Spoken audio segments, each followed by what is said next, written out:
Hi guys. Well, we meet again. It's been a while since I recorded about GKS, but today I realized that they released the forms for the 2024 Global Career Scholarship for graduate students, and so I want to go through the forms with you today. That is why I'm doing this video right here. So if you like my video, kindly like, share, and subscribe to my channel. Let's get into it right now. Okay, so here are the forms for the guidelines for graduate degrees. So it starts with the program objectives, and I don't think I have to read this objective. It's basically giving opportunity for students all over the world to gain a higher educational pursuit in Korea. And so let's just move on to the following aspect, which is programs and universities. So degree programs, for master's degree, you have 1 year of Korean language course and then 2 years of your master's degree. And if you are doing a PhD, you have a year of Korean language course and then 3 years of degree program. And then if you are doing research, you can either do it for 6 months or a year without the Korean language program. And application tracks, I think there is a note up there. Let me just read the note. Japanese applicants will be inclusively selected and granted under Korea Japan Scholarship Government Scholarship Programs quota. Final number of successful candidates can be adjusted. So I think this one applies to Japanese applicants. For the embassy track, they have the general, which is 737 people. IRT 44, overseas Korean 19, and the subtotal for the embassy track is generally 800 people. And when we move to the university track, we have the general and the specialization. For the general, we have 368, and the original GKS 627, IRT 10, R&D 300, and research 15, global network 80, and the subtotal is 1,400. Totaling the embassy and the university track is all 2,200 people. So if you are so interested in this scholarship, I think you have the chance to apply for it. Just go through the guidelines and know the quota for your country, and I think they have the quota for embassy and the university track, so you can read through the university information also attached on the website for you to know if you can go through with embassy or university track. I think from there you can move on to how you're gonna apply. And available fields of study and universities, I think for that you should go through the university file, which is also attached, to know if those universities have your field of study. And I think some of them also do it in English or Korean. So you can either choose a university where you know you can do your master's or PhD in English. And if you think you can do it in Korean also, you can go for that.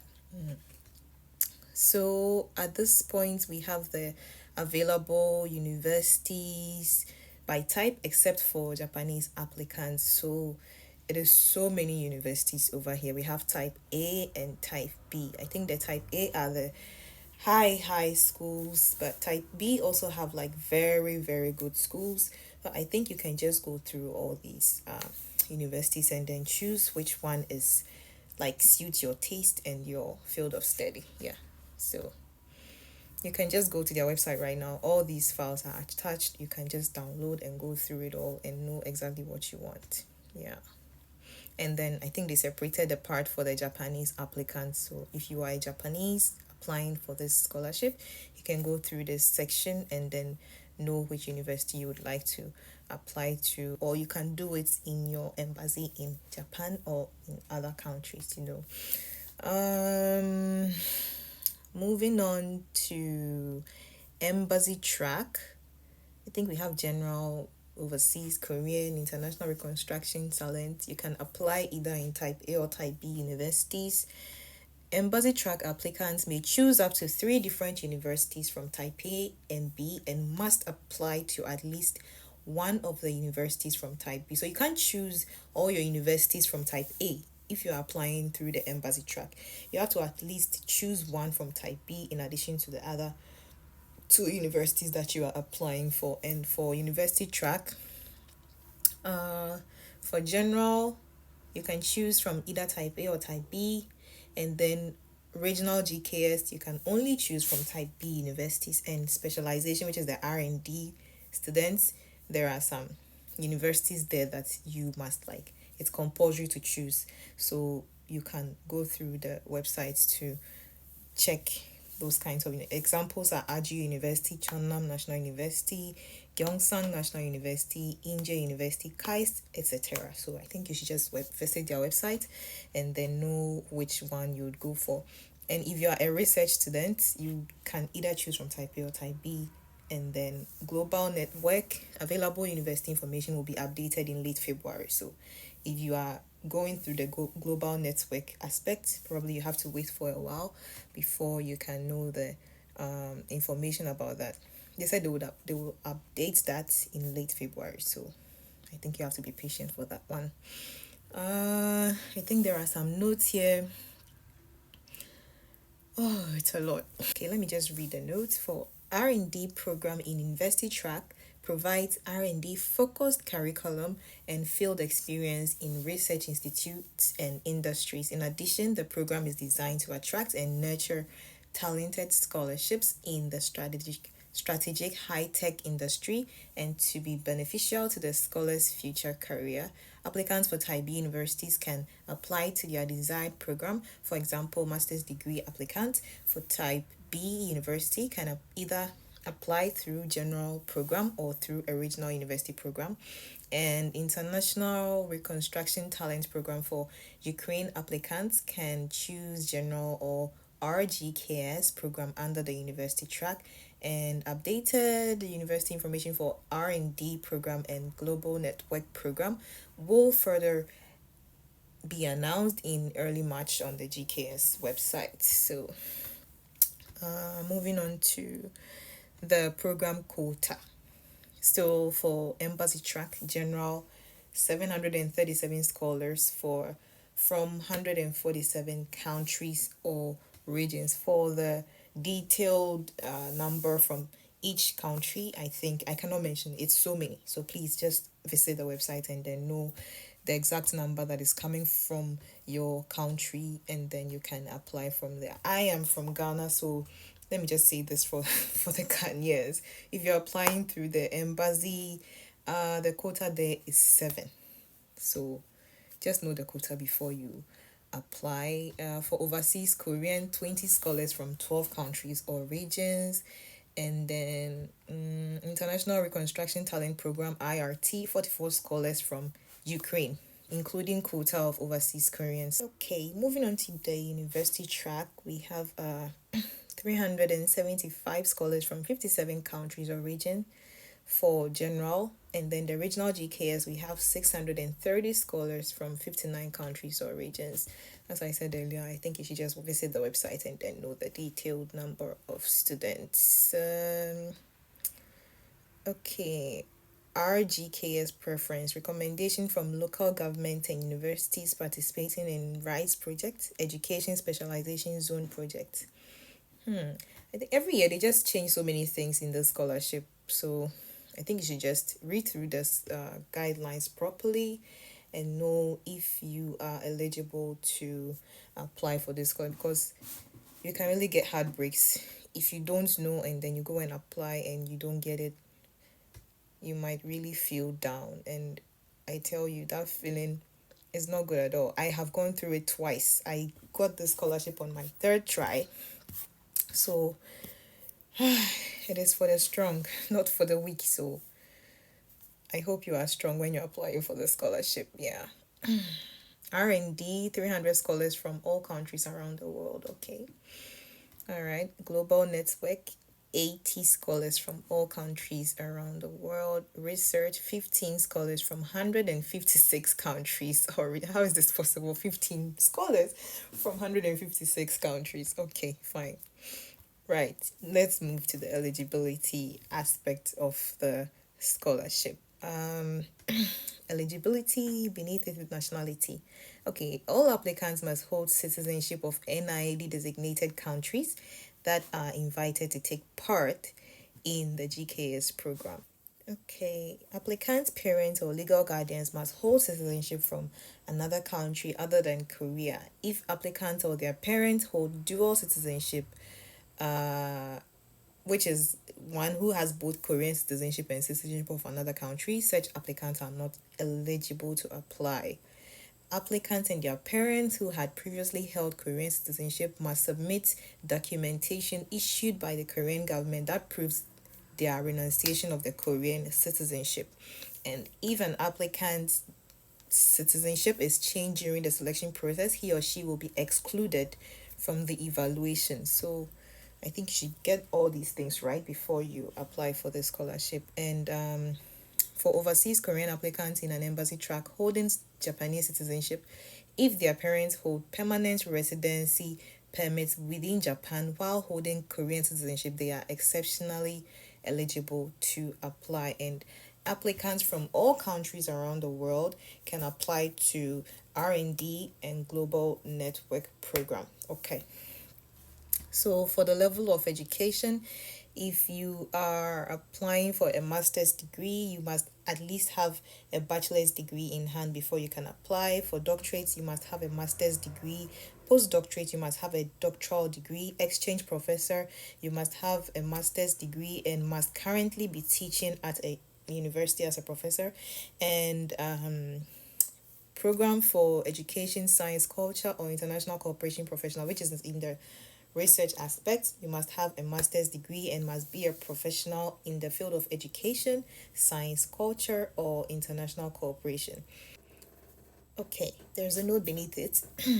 Applicants who are expected to graduate by July 31st, 2024 can also apply for the program with a certificate of expected graduation. Such applicants must submit their official graduation certificate or diploma and final academic transcript to the GKS Center, which is NIIED, by July 31st, 2024. Failure to do so will result in cancellation of your acceptance.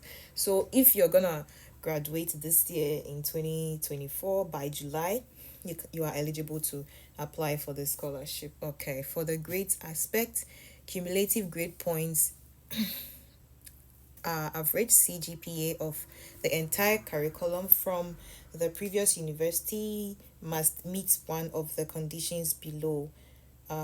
Score percentile should be 80% or above on a 100 points scale or be ranked in the on the 20% of one's class, and CGPA must be equal to or above 2.6 out of 4, 2.8 out of 4.3, 2.91 out of 4.5, or 3.23 out of 5. So please keep that in mind when you're applying for the scholarship. And applicants must submit an academic transcript with CGPA or ranking information. If a transcript does not provide CGPA in any of the accepted GPA skills, then the applicant must submit a transcript converted into one of the GPA skills as a supplementary document. So yeah, you can do that. And when we move to the age aspect, you must be under 40 years of age, born after September 1st, 1984. Academic professors in one of the official development assistance ODA recipients who are under 45 years of age, born after September 1st, 1979 are eligible to apply. And beneath it is the list of ODA recipients from 105 countries. So you can check out those countries as well. Health wise, all applicants must be in good health, both mentally and physically, to study in Korea for the full duration of the program. Yeah. So, yeah, moving on.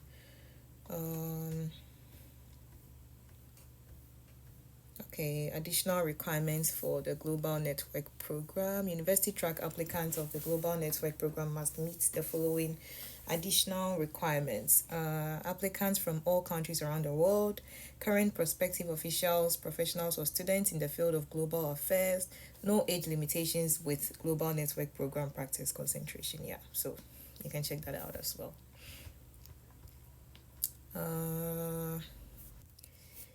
So, according to the restriction in regards to the scholarship, a person who has graduated from a Korean high school, including international schools, or a Korean university undergraduates graduate is not eligible to apply. So, if you have attended school here, um, then I'm sorry you can't apply unless of course you have completed a master's degree or undergraduate degree under this particular scholarship, then you can progress to reapply to a higher level.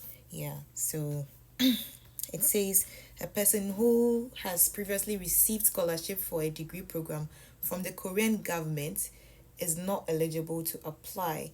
So, reading under that, a person who has previously enrolled at a degree program through a Korean government sponsored scholarship program other than the NIIED administered scholarship program cannot apply. As I said earlier, you must be under the NIIED scholarship in order for you to reapply for this particular scholarship. And a previous GKS scholar whose scholarship was cancelled after their enrollment cannot apply. Yeah, so the exception is previous GKS students who meet all the additional criteria below are eligible to apply. So if you have completed your master's or undergraduate degree under this particular scholarship, then you must meet the CGPA score percentile must be 90% or above on a 100-point scale, or be ranked in the top 10% of one's class, and must hold topic level 5 or 6 to be able to reapply for this scholarship. So if you were an undergraduate student, you can apply for masters, and if you were a master's student, you can apply to doctoral, and then if you were a doctoral student, you can apply to a postdoc or a research student. However, starting from next year 2025, the GKS degree program, previous GKS students like myself can no longer reapply for the GKS degree program. So I think we have to now find other avenues where we can continue our studies in this country. Yeah, so final successful candidates of the GKS degree program from the past 3 years who have withdrawn from the program or was disqualified from the program prior to enrollment cannot apply. And then duplicate submission. Embassy track candidates, including reserve candidates who passed the first round of the selection, cannot apply through the university track. So if you apply through the embassy, I'm sorry, you can't go back and then apply to the university. I mean, you're trying to like put your eggs in two baskets. This one is like choose one, either the embassy or the university. The second one is embassy track applicants must apply to only one program among general overseas Korean international reconstruction talent program. And with regards to the university track applicants must apply to only one program among general RGKS international reconstruction talent, global network R&D and research programs. And university track applicants must apply to only one department per university. You can't apply to two or more universities or departments in the university. So you have to choose only one department if you are choosing the university track. Yeah, so let's move on. Okay, so there's an additional something here. It says applicants must check additional restrictions or eligibility set by each university. Please check if there is any additional eligibility set by each university. I think you can find this from the university file, which is also attached on the website. It says all GKS scholars should achieve topic level 3 to proceed to their degree program, blah blah blah. I think you can just find all of those stuffs on the website, and if you download this document, you can read all of those. I'm just trying to break it down a bit for you guys so that like it's not so difficult when you read through the document. And please check the enrollment period set by each degree university or department. Scholars whose Korean language program is delayed, example return after a leave of absence, must check if their degree program is only available to start at a certain period of time. For example, if a specific department or major only allows students to start their first semester in September, relevant scholars may not be able to enroll in the degree program in March. So that means you would have to wait until September. And I don't know if the scholarship will still be able to stand for you to wait until September. I don't know. Yeah, so these are the list of documents to submit. Form 1 is the application form, and it is required for all programs, master's, doctoral, research. Form 2 is personal statement, also required across board. Study plan is required from only master's and doctoral, and research proposal is only for the research student. One letter of recommendation across board. Letter of invitation is only for research students. Yes, GKS applicant agreement also across board. Personal medical assessment that you can just fill the form. If there is nothing wrong with you, you sign that, and also across board. Consent to collect and use personal of information, also that you is required for everybody from everybody. And applicants, parents, proof of citizenship, and family relation documents. So with that, you can use your birth certificate to show that the relationship between you and your parents, and that is also required from all three programs. And bachelor's graduation certificate is required from all all students. Bachelor's degree transcripts also for everybody. Master's graduation certificate for those doing doctoral or research. Transcripts also from doctoral and research. And doctoral graduation certificate is for only research. Doctoral degree transcript also for only research. And certificate of employment also for only those in research. And then proof of overseas Korean documents, and it's across board, just in case you're like from overseas or something, Korean overseas, and it's optional. Actually, that one is not required, it's optional. Proof of Korean citizenship renunciation, also optional. Proof of Korean War veterans descendants, optional. Certificate of employment or working experience, only applicable for global network program applicants, is also optional. You can choose to submit that or not. Score report of valid topic, original or English proficiency test copy, optional. You don't have to submit that. I applied for the scholarship without any prior topic score. And I applied without a topic score, so it's not really compulsory to have it, but it's a plus if you have it, because this scholarship is really, really competitive. So if you have certain documents that you think you can add to your application documents which can help you to get the scholarship, please do. And then awards and other certificates, I think I had a lot of these, the awards and other volunteering certificates and other stuff, so I added all of those, and then I submitted that. I also added my resume to the documents which I sent to my university, and then a copy of your passport, which is also optional. You can choose to add that or not, but I added all of those stuffs. I just didn't want to leave anything out. Documentation requirements. Document to be submitted by evaluation stage.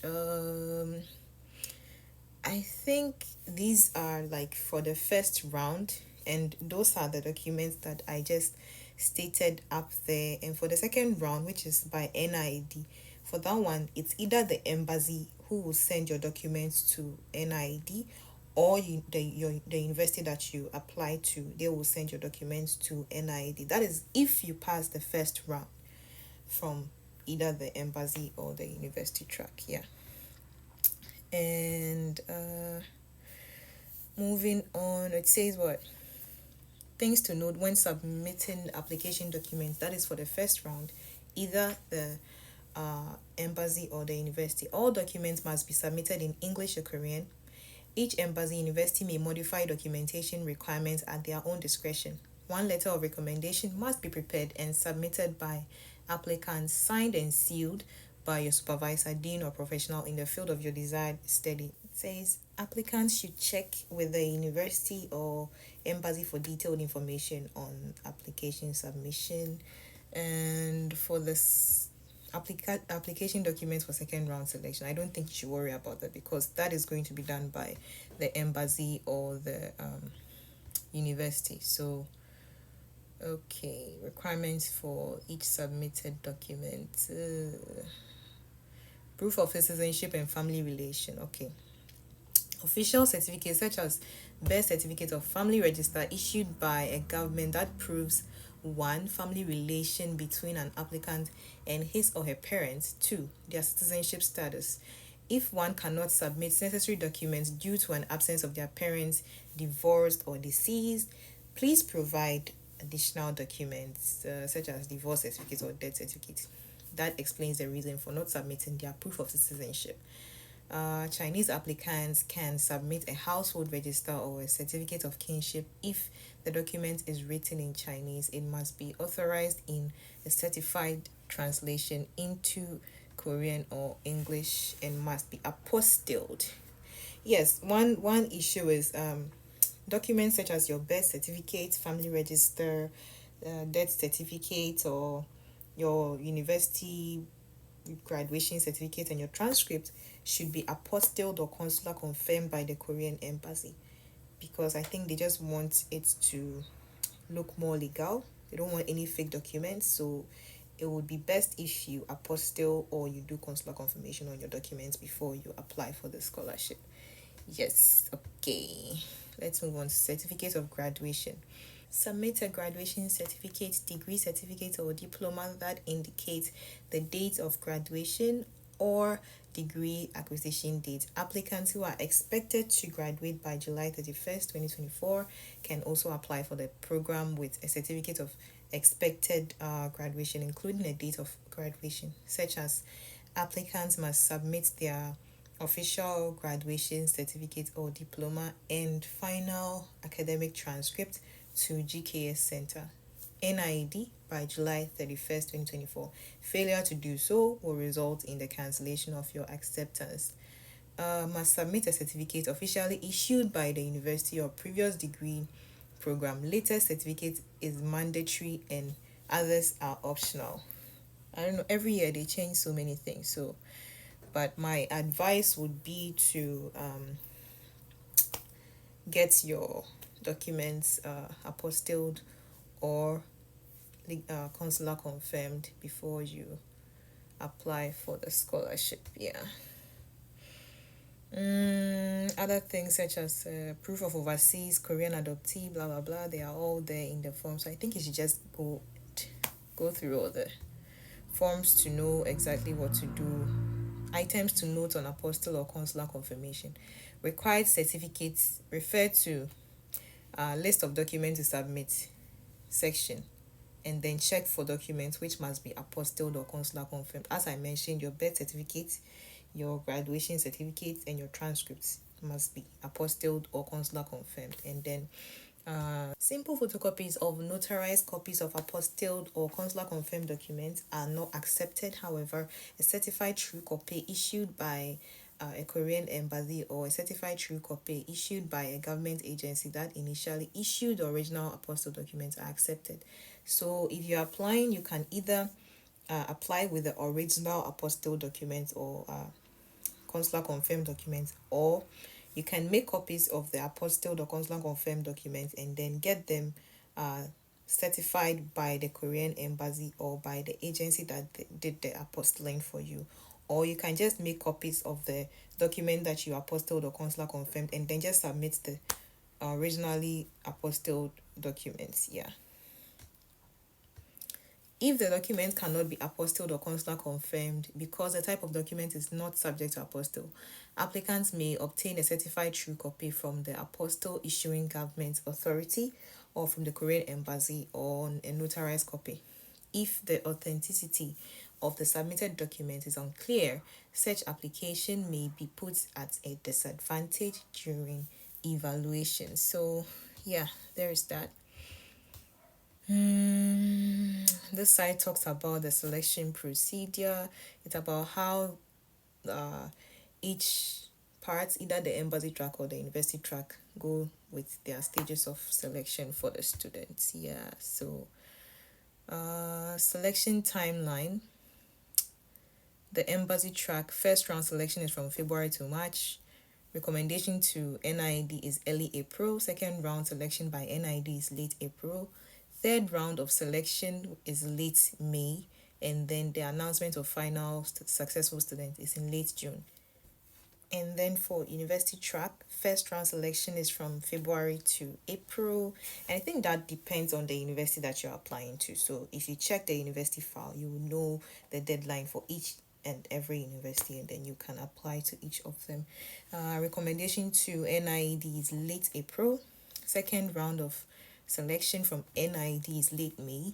Third round, no. The university track doesn't do third round, it's just the first in the second round, and then the final announcement is in late late June.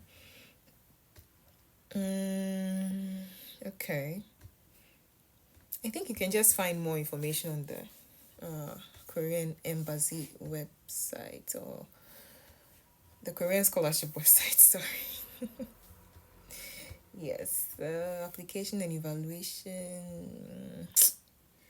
Okay, items to note when filling out the application form, both embassy and university track. Applicants must put the official name of the university or department they are applying to.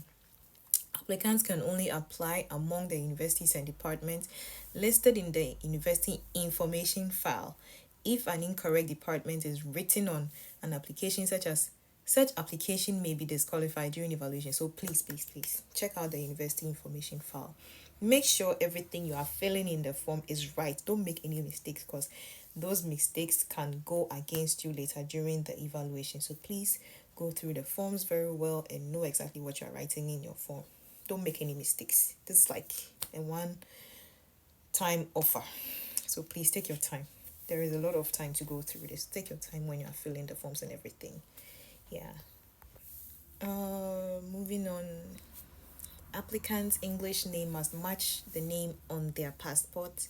Any discrepancy in applicant's name, family given middle name, will cause a delay in visa processing.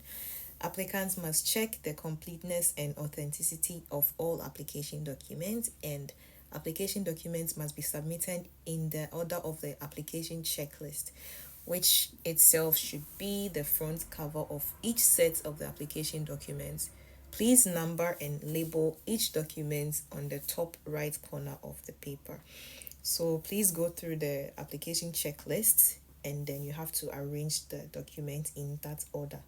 That makes it easier for them when they are doing the selection process and everything. So please note all these things when you're applying for this scholarship. Let's see, I think here is not so important. You can just go through the forms to know exactly what is there.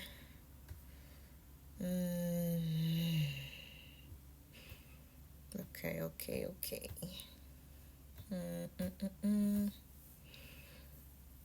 I think I already spoke about this, the scholarship period. Yeah. Okay, benefits, scholarship benefits. So if you are able to get the scholarship, everybody, you get economic class flight tickets to Korea, and then they pay your tuition, and then every month they give you money. I think they've increased the scholarship grants actually, and it is an all-inclusive incentive. So it says all-inclusive subsidy of settlement allowance, monthly allowance, research allowance, Korean proficiency grants, topic application fee, degree completion grants, medical insurance, and publication printing fee. They are all inclusive now. Unlike before, they were separate, but now they've included all of that in your monthly stipend. Yeah, and GKS scholars who will be initially exempted from the Korean language program with topic level 5 or 6 will be given Korean proficiency grants automatically, except for GKS scholars in global network program, research program, and Japanese applicants. Yeah. Important note regarding scholarship benefits. If a GKS scholar withdraws from the scholarship within the first 3 months after the enrollment to their university, one must return the full scholarship amount that he or she has received after being selected as a GKS scholar. That includes entry airfare, settlement allowance, monthly allowance, tuition, etc. If 3 months have passed since entering Korea, if the scholarship status changes, Part of the already paid scholarship can be refunded or can be deducted from the next payment. Korean language training fee and Korean proficiency grants are not provided to GKS scholars in research programs. Korean language training fee is not provided to GKS scholars in global network. Yeah. And here are some contact information in case you have more inquiries to make. You can directly send them an email, or yeah, I think there are several emails over there, so you can send an email to make an inquiry if you don't understand anything in the form. Yeah, this is the GPA conversion table, so you can check this place to know where you lie in with regards to your GPA. So yes, I think this that is all. Yeah, that is all for today. I think you should just go to the website and download the form, because there are actually some Q&A aspect of the forms down here. So like if there are certain questions that are boggling your mind, you can go through this part and then maybe they can answer some of your questions. So I think this is all for today. I hope I was of help to you guys, and kindly, as I said in the beginning, kindly share, like, and subscribe to my channel. I'm planning to make more content with regards to this scholarship, and I hope to have the time to do it faster and upload it. So I will attach the link of the GKS scholarship website, and you can just visit it directly. Thank you. Bye.